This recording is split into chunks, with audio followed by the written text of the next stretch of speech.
Yan, kami po nagagalak at kami po ay, it's our pride and for the net at saka sa Media House Express. At thank you very much, Miss Gia Buenaventura, sa yung walang sawang For your pagtulong support, sa no, amin. sa Oo. pag-imbita ng mga ating mga panauhin dito sa The National Entertainment Today. Ngayong araw po, kami po ay kakagalak namin ang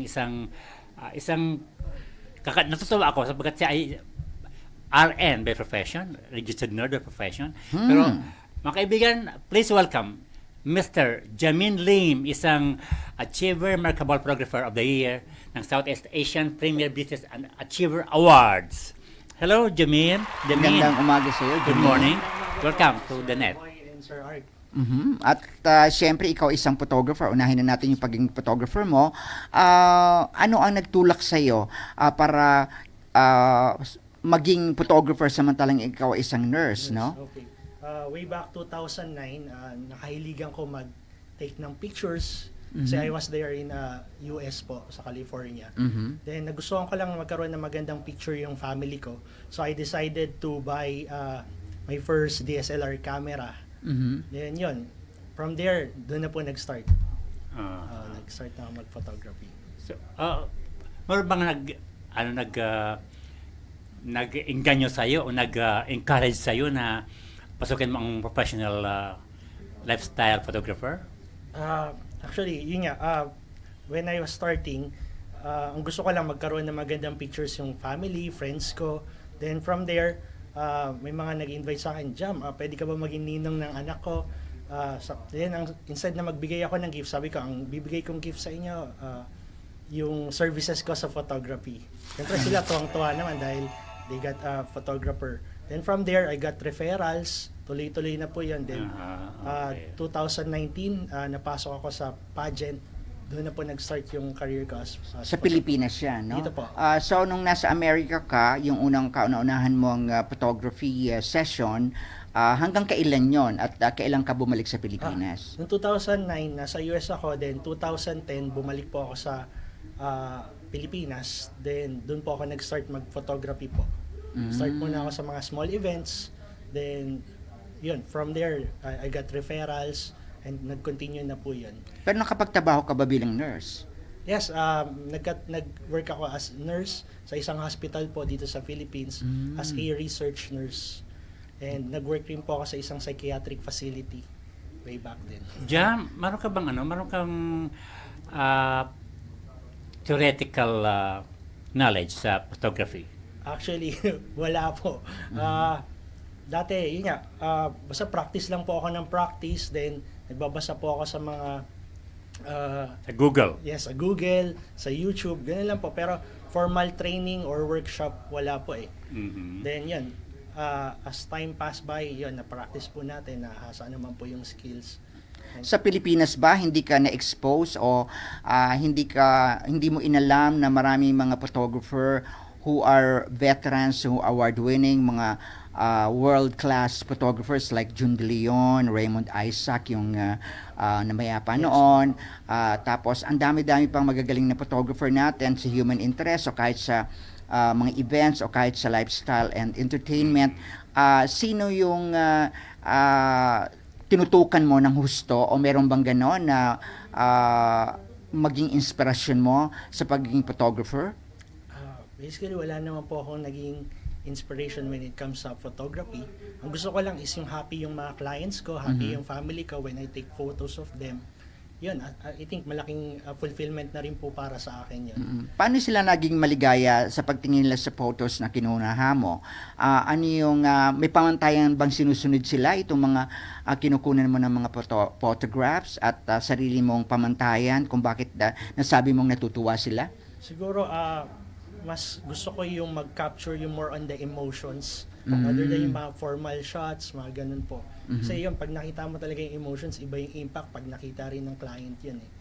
So basically, dun sila natutuwa sa akin pag nakikita nila yung mga ganung shots ko po. You're more on the candid aspect of Actually, photography. sir, Candid or Sir Art, I'm more on events po. Events, Events. photography, when I capture yung memories nila, di ba? Yung emotions nila when on a certain part of the event. Yun, doon sila natutuwa po sa akin. Jam, meron ka ng chance na sumali sa mga photo contest? Yes, may mga chances din po ako na sumali sa photo contest. Nag-submit na ako ng entries, pero yun, hindi naman pinalad. Pero at least I've tried my best.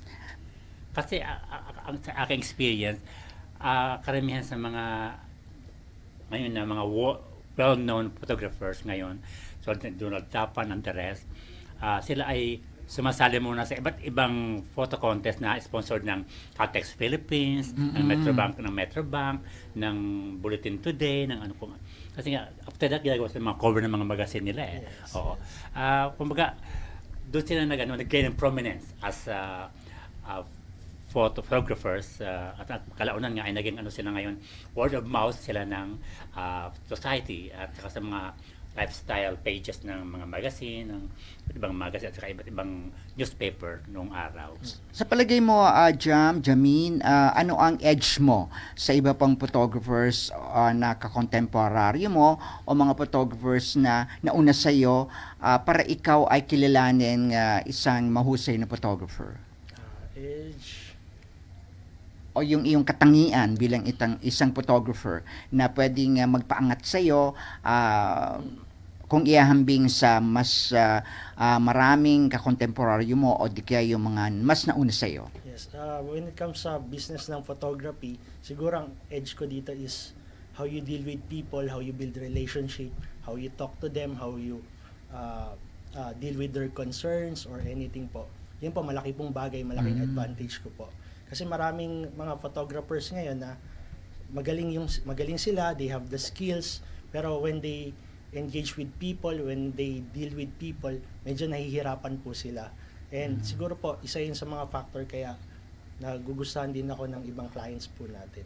Okay. Mura ba ang singil mo? Ngayon po, nasa parang mid to, hindi ko alam kung ano po yung definition ng parang mura eh. Wala bang standard? Kasi Opo.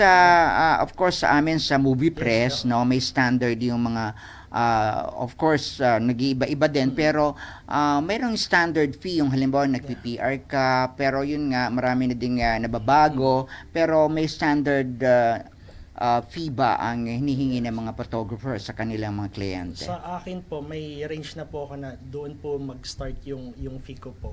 Pwede ba mag-mention ng fee or Pwede rin. Ang basic fee ko po for photography is at least 5,000 pesos po. Minimum. Minimum po, 'yon. Kasi gusto ko rin po itaas yung bandera or yung ano ng photography po sa Philippines. So, of course, Jam, ngayon, 'di ba, hindi na ngayon uso ang film. Digital na, 'di ba? Yes, So, mostly.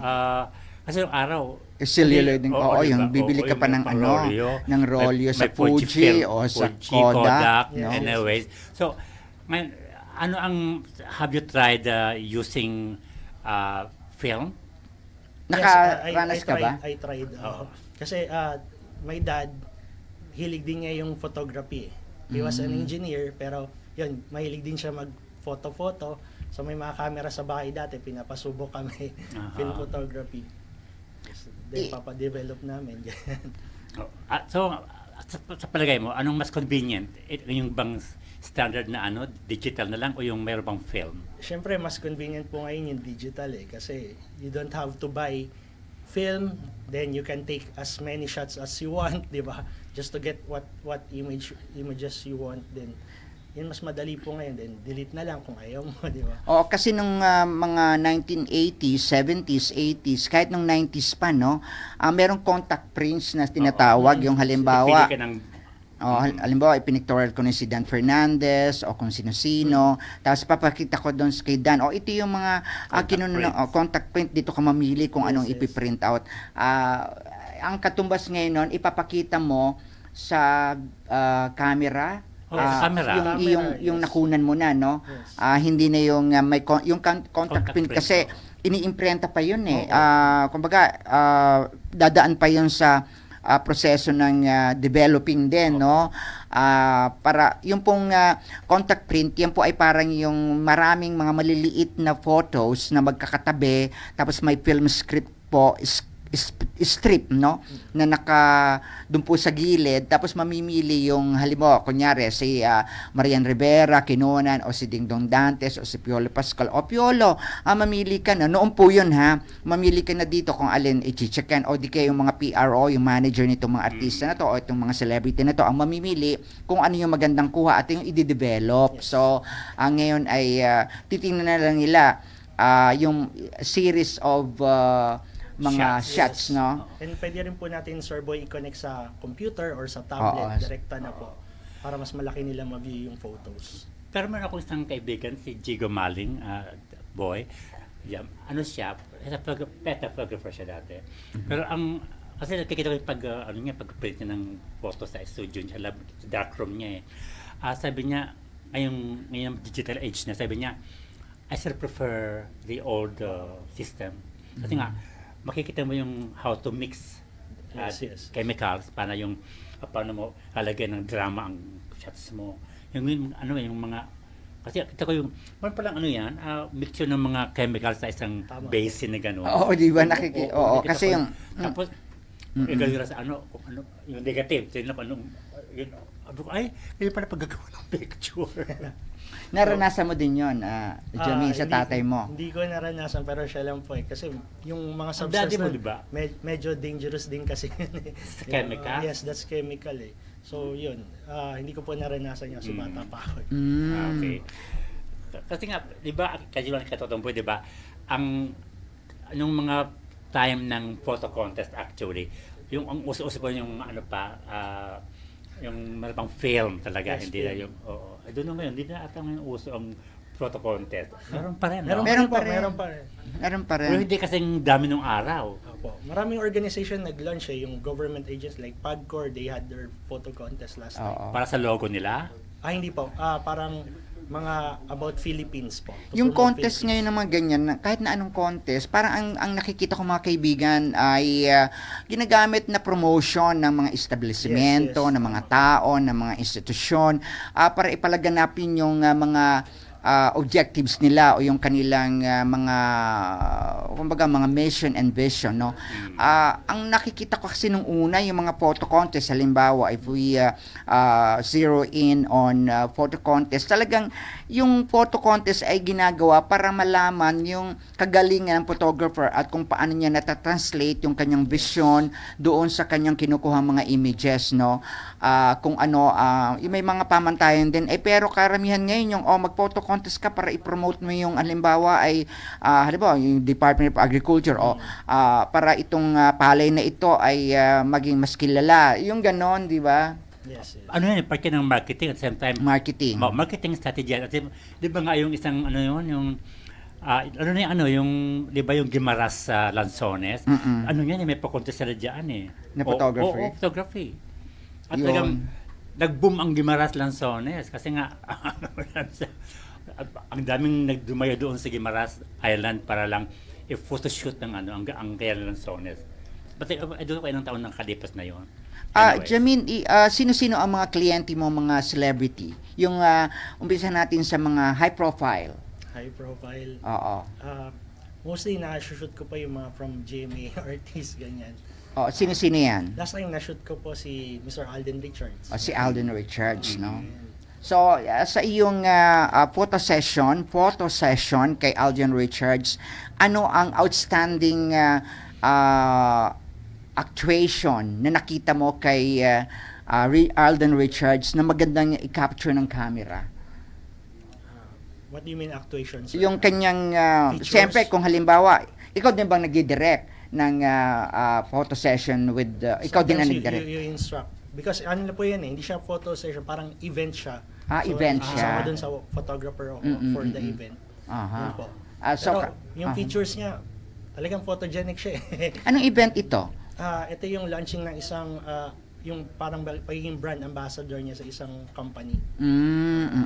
So, siyempre nag-i-endorse siya Yes. ng produkto na ito, no? Yes, yes. So, ano yung magandang nakita mo kay Alden Richards na magandang iparating sa kanyang mga fans o kahit sa general public nung pagkuha mo sa kanyang imahe? Ang maganda kay Alden kasi that time is that he's also using that product. So nagre-reflect din sa kanya yung product na ginagamit niya. Then yun, madali siyang picturean, tsaka mabait naman siya po. Kasi kung yung event pala yon. Yeah, So, that's an event. hindi talaga photo session Hindi siya talaga. photo session, Oo. that's an event. So, So candid ang mga maraming mostly candid. mostly candid, Yes, no? yes. Namimili ba ng angulo si Alden Richards sa pananaw ng isang photographer? Nung kinunan ko siya, actually, wala namang pangit na angle eh. Almost lahat maganda sa akin. Talaga. Pogi. Jam, sumaspalat mo na Alden Richards. Ngayon kasi ang parang nagiging ang yung focus mo ay sa mga pageantry. Pageant, yes. Oo. Ito ba ang gusto mo talagang choice o nagkataon lang? Nagkataon na Why? doon ako na inline po sa pageant. Pero meron rin ako mga private clients, mga VIP clients na hindi po related sa pageantry. Aha. Usually corporation, mga ganyan. Ito ngayong Mr. Phil International. Ano to? Ikaw ba official? O isa sa mga official? Yesterday po, we shoot, kasama ko po yung team namin. Then, Team. Yes, opo. Team po kami. Bali, yung isang photographer friend ko, siya po yung nag-invite sa akin to be part po ng team po namin. Okay. So itong Mr. International ay represented ang iba't ibang mga bansa? Yes po. 20 plus okay. candidates. 26 yata sabi mo kanina. Yes, opo. Mga ganun po. 26 countries. So anong kinunan mo itong mga representative na ito, itong mga contestant na ito? Malalaman mo ba o meron ka bang hunch kung itong contestant na ito ang mananalo ng title na pinaglalabanan nila bilang photographer? Actually, medyo mahirap din kasi bilog ang bola when it comes sa pageantry. Hindi mo ina-expect may mga underdog dyan, tapos when it comes sa finals, biglang magbo-boom sila eh. Diba? Pero may mga sa pageant po kasi may mga certain na criteria sila na tinitingnan during the pre-pageant period. So yun, pinagsasama yun, plus points. Then, Kasama din kayo sa pre-pageant period selection? hindi po kami kasama, may mga judges po sila. Pero malaking part po yung photography, videography service namin para mag-shine po yung isang candidate. Dito ba, mayroon bang Mr. Photogenic dito sa contest na ito? Hindi ko po sure kung mayroong boboto na photogenic po this. Kasi yun ang linya nila, Oo. di ba? Pero ang sinut po kasi namin yesterday sa La Union is national costume po nila. At So, saka swimwear. swimwear nung the other day, hindi ako nakasama. Sa La Union din. Sa La Union din po. Pero yung 100 Islands. So, yes, yung national costume po, yun, may award po for the best national costume. And I'm sure pa rin sa swimwear. Anyway, Jam, since yan, gaano ka kalapit doon sa mga contestant ng Mr. Philippines sa inyong do you have an interaction with them? Sa mga contestant po, you need to interact din po kasi pag mas comfortable sila, mas makapag-project po sila sa inyo. Yun po. Sa naman pong pageant, ganun naman po. Dahil national costume ng iba't ibang bansa, mga kaibigan. So, Jamin, ano ang nangibabaw ngayon sa Mr. International National Costume? Sino? Anong bansa? Pwede po actually, marami akong nagustuhan dun sa mga national costume. Pero yun, di pa yata pwede i-mention ngayon hanggat hindi pa nare-release yung photos. Pero Hindi ka naman judge eh. Okay lang yun. Yeah, pero yan, may mga BTS po kami sa page ng Mr. International. Isa doon sa mga nagustuhan ko kay Mr. Philippines. Ano kaya suot? Anong suot niya? Ayan, pwede ko naman siguro sabihin. Oo, pwede. Yeah, hot air balloon from Pampanga, di ba? Hot air balloon. Yes, yes. Alam mo ba yung hot air balloon katumbo? Alam mo yun? Oo. Yung meron parang may iba yung apoy sa ibabaw niya eh. Papalipad sa balloon.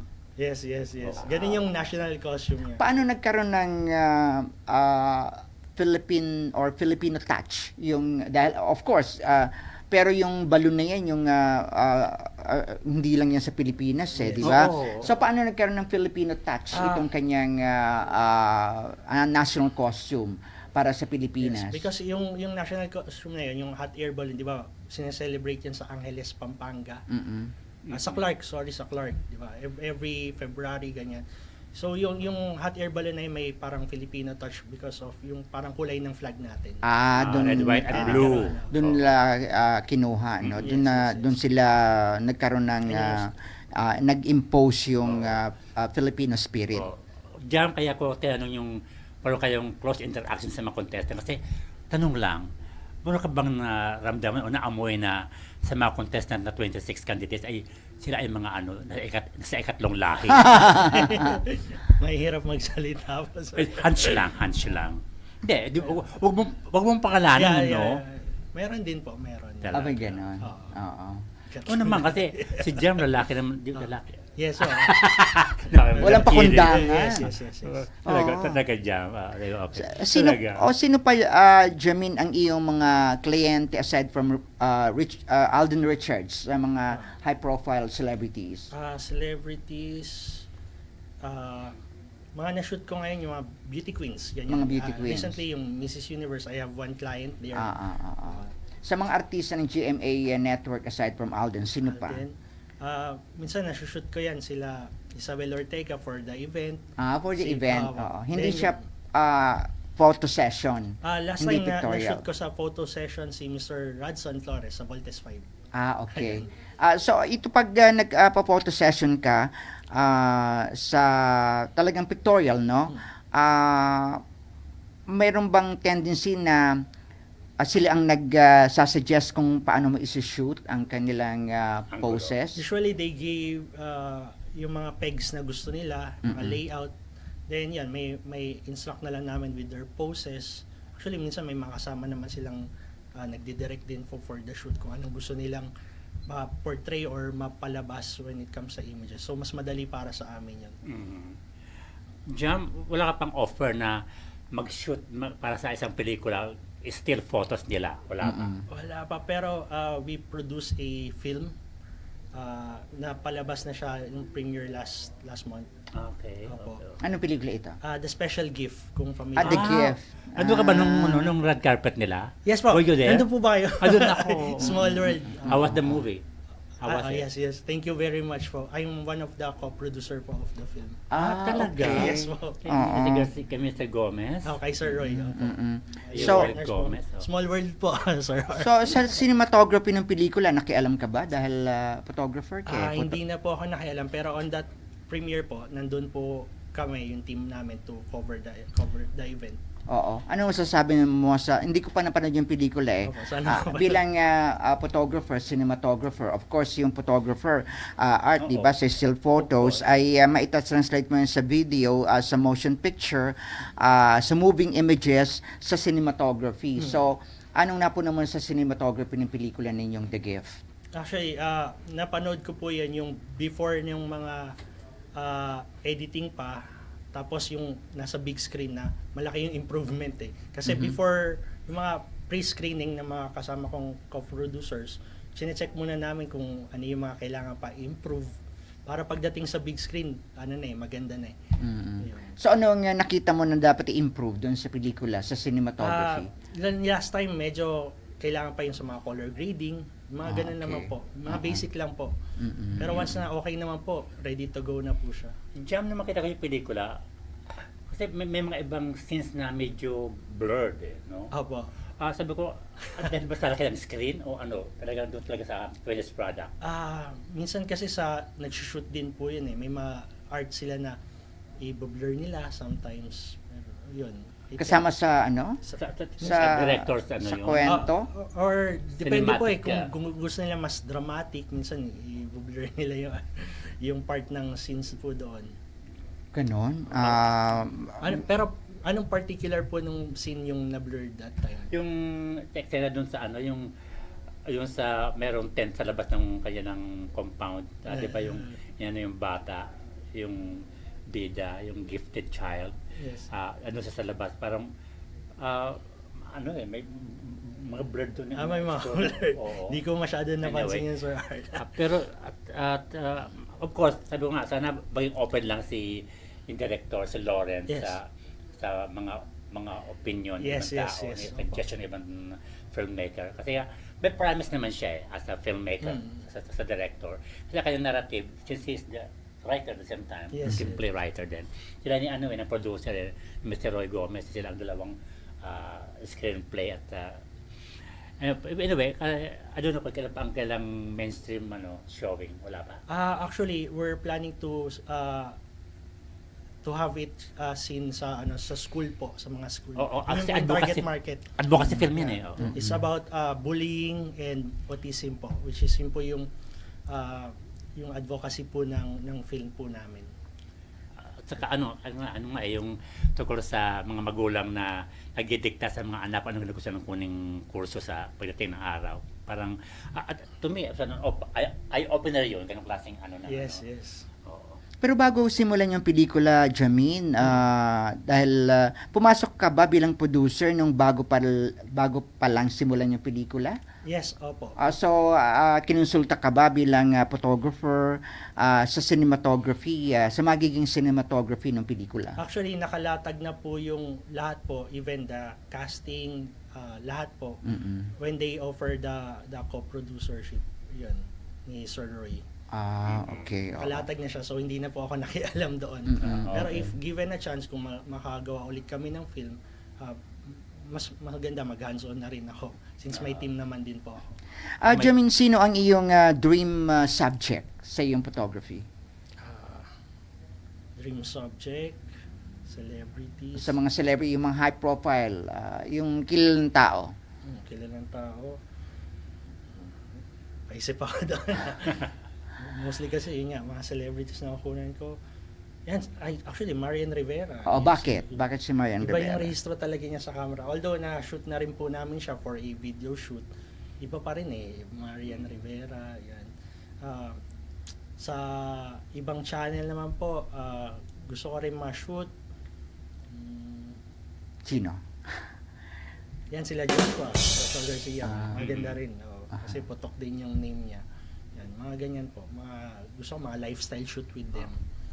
Wala ka bang balak mag-experiment sa yung photography? Let's say, para bang gawa ka ng isang photoshoot ng metamorphosis ang dating? Yeah, pwede rin po, pwede po. Yun na. Pag-isipan ko rin po yan kasi may mga concept po na kailangan natin i-formulate bago i-try yung shoot po. Kasi sila Danita noon, ating photographer noong they explore they explore venues for their camera kasi nung araw ang camera talaga na mayroong film pa. It is challenging yung pag ng camera na mayroong film kasi nga doon makikita yung kasi ako kagawin ako ng camera ni sabi niya wag ganyan, hindi ganyan, wag ganyan, hindi ganyan. Gagawin ako noon to have my best angle ba sabi nila. Anyway, so at sana gawin mo yan Yes. Jam para sa iyong pagiging isa pang well-known photographer. Thank you po. Pag-isipan ko yan, Sir Art. Mukhang magandang concept din po yung metamorphosis. Oo. Ano mostly ang mga theme na gusto mong talakayan sa photography mo? Mostly kasi ngayon, nagkikater po kami mga events talaga. Events, corporate events, birthdays. Yan po talaga yung pinafocus po namin. Kailangan ba ang concept sa isang, halimbawa, sa event na sinasabi mo, yung mga launch ng mga produkto, meron ba kayong mga theme na sinisimulan o ginagawa para sa inyong kliyente? May mga suggestions yung client, syempre we have to consider it po para maging okay po yung output. Then yun, we ask feedback din po kung ano pong gusto nila mangyari, especially when we do same day edit video. Kailangan may feedback din po from the client kung anong choices of music, ano yung mga gustong mga mukha na ilalagay. Yan. Recently we covered a launching ng isang company rin po. They are selling beauty products with stem cell. Opo, yun. Jam, bilang photographer, at this moment in time, Yes po. ano mo rito ngayon? Is it the ROI or your passion as a photographer ang yung... Yes. Dati ang gusto ko lang talaga is to take good pictures ng family ko, ng relatives ko. And eventually, naging bread and butter ko na rin siya. Okay. And now, passion ko rin po. Actually, may mga team po ako na tinutulungan din to build their portfolio, to start photography, videography services din po. May team po ako dyan. So, Art. Pero lang, segue lang. Totally Jam, talagang goodbye na, registered nurse. Open pa rin po naman since bata pa ako, capable of working. Yun din ang gusto ng wife ko na i-pursue namin din yung career. Pero syempre, hindi mo na rin mawawala yung photography sa life ko po eh. Kasi I've Jam, been doing it for 13 years. Jam, iba ang hila ng photography. Kasi, kumbaga, ano to open frame to Yes, wala ka yes. ditong sa nursing, meron ka diyang schedule. Ito, Yes, wala. opo, Kumbaga, opo. anything can happen sa mga event na yan. Hindi ko pa rin po masabi kung anong mangyayari in the future. Pero yun, as of now, ang focus ko po ngayon is yung photography po. And that's it po. So you enjoy it. Yes, enjoyed ko po. Napapaghalo niya, Art, ang mga kaibigan yung pong still photography at saka yung moving, di ba? Moving images because you're doing videography Yes, also, no? photo and video. So, meron ka na bang nakikita na sa videography mo, sa paggawa ng pelikula, ano ang meron ka bang standard o meron ka nakikitang isang pelikula na gusto mong yung maimpluwensyahan ka nung shots ng mga pelikulang ito o ng pelikulang ito para ilagay mo o i-adapt mo sa iyong videography. Meron bang isang pelikula na tumatak sa'yo na gusto mong i-adapt sa videography mo? Yung maganda yung pagkakashot nila. Oo. Nisip ko eh.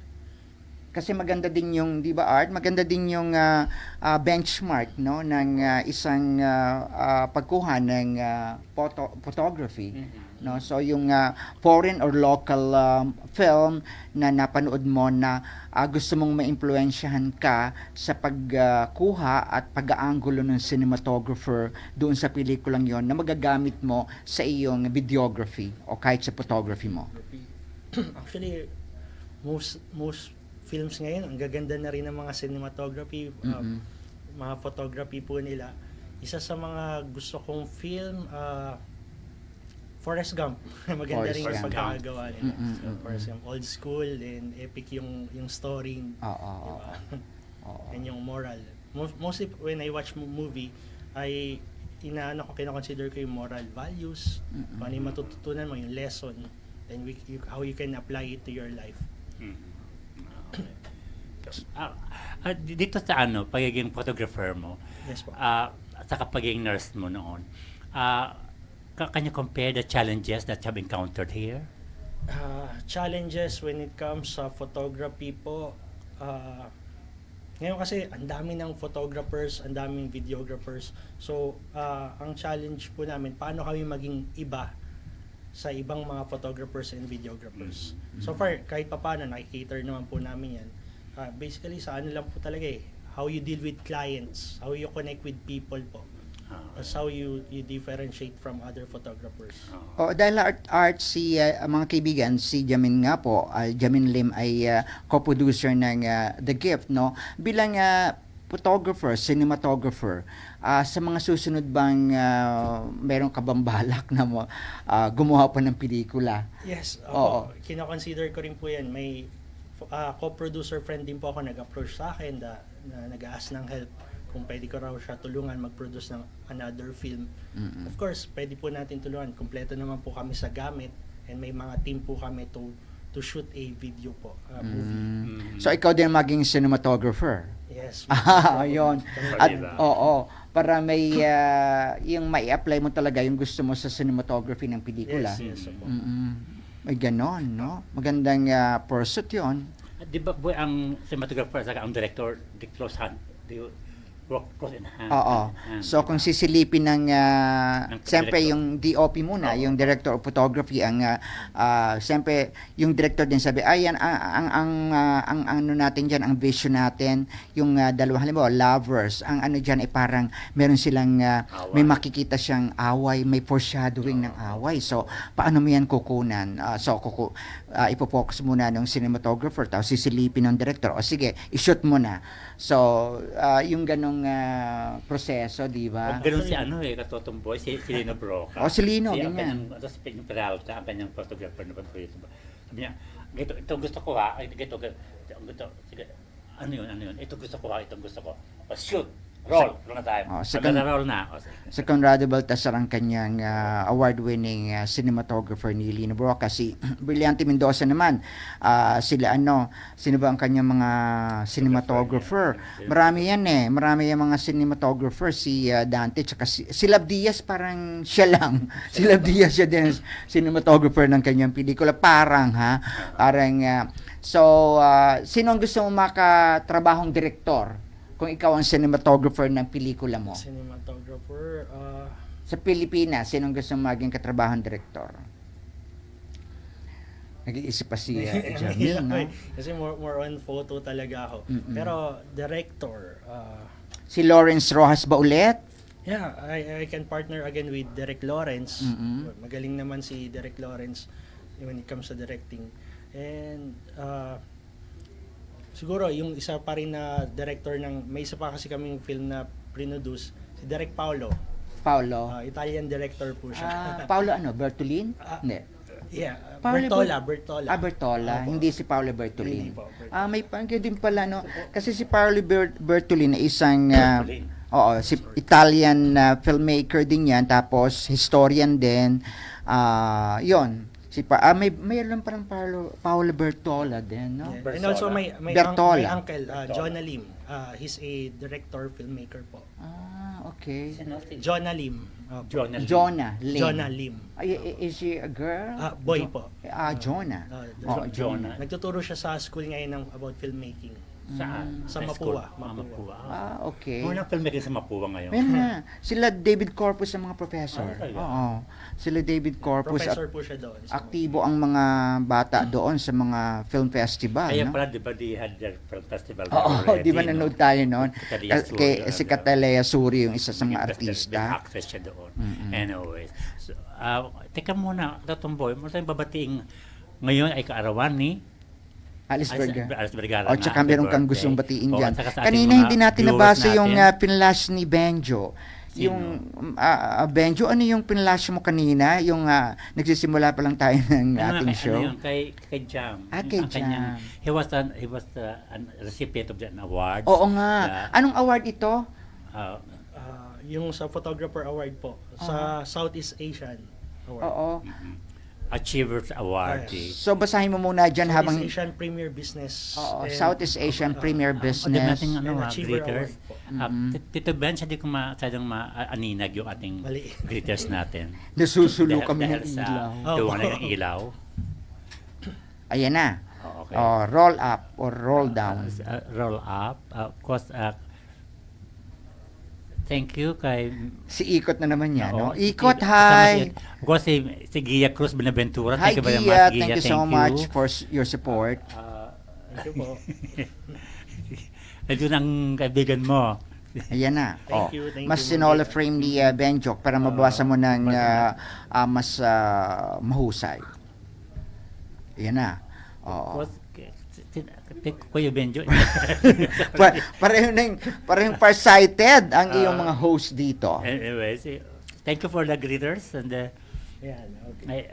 O baka mas ang eyesight ni... There's a company over there.